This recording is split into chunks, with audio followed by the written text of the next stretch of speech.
Okay, on to our next topic within the circulatory system is circulation.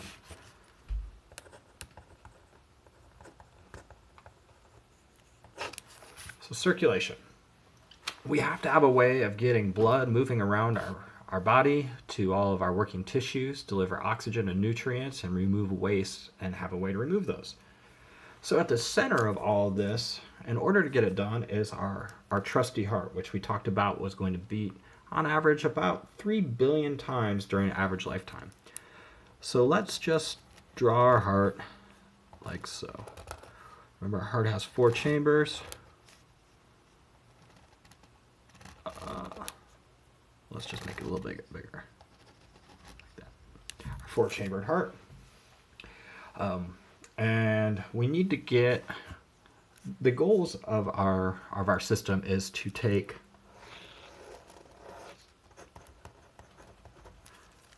O2 from the lungs into our bloodstream and remove CO2 from the byproducts of our working tissues.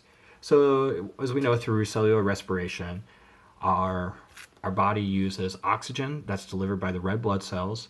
Let's use muscle, for example. The oxygen is transported from hemoglobin to myoglobin. Myoglobin keeps it nearby, allows it to get into the mitochondrial matrix, which is eventually the final electron acceptor through oxidative phosphorylation. That will allow us to produce a lot of ATP in our muscle cell and keep the muscle working. So we need to get oxygen to the working cell.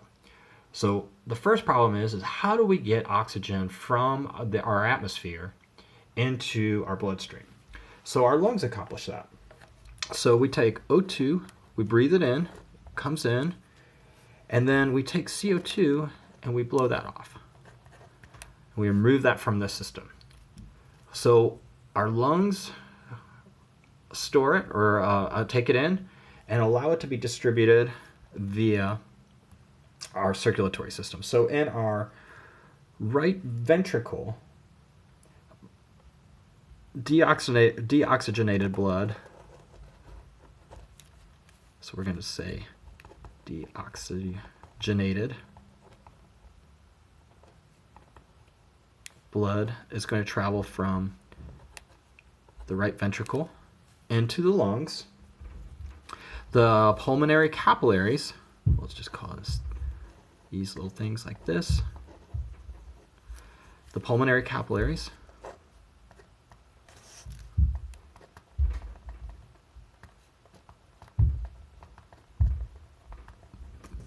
are going to allow the blood to spread out over a large surface area so that it can come in contact with the alveoli of the lungs and allow the CO2 to be removed. And as it travels through to this side, it's going to pick up O2 as it comes out that way.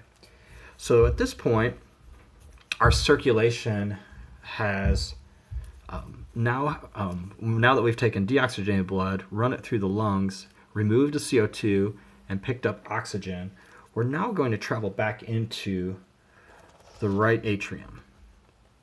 At this point, this is the right atrium. Oxygenated blood is going to travel into that. It's then going to go into the left ventricle, and it's going to exit via the aorta. And then it's going to travel to the systemic. So we've got a few places that we want blood to get to. We want to get to our brain.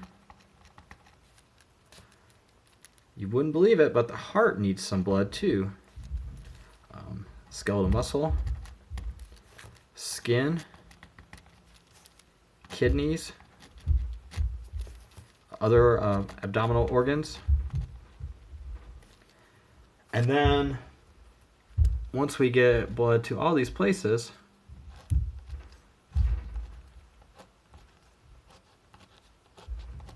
these tissues are going to use it.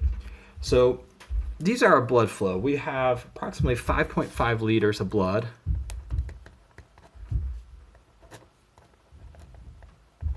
in a 70 kilogram person.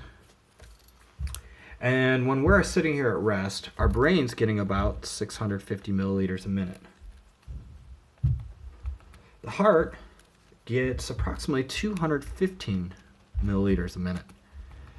And it's important to note that the heart, through its coronary arteries, are going to receive the fresh blood, oxygenated blood, directly from the lungs. So as blood is being siphoned into the right atrium, some of it's being siphoned off via the coronary so that the heart has plenty of oxygenated blood as well as nutrients to keep beating.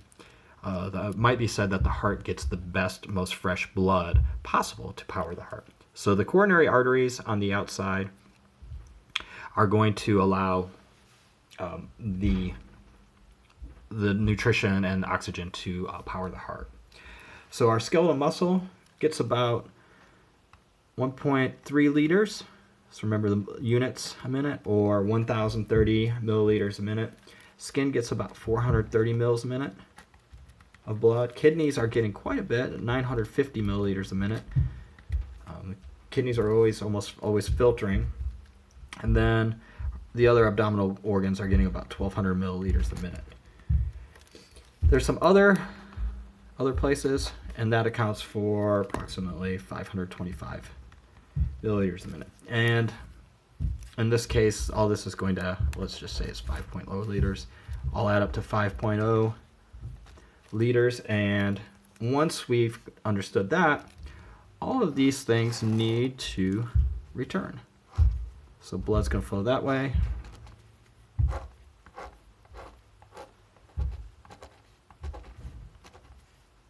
And blood's going to return on the venous side via the inferior and superior vena cava, which enters in this was the left atrium. This is the right atrium over here, right ventricle, and enters in here to the right ventricle, and then the system starts over again. This part right here, this is pulmonary circulation.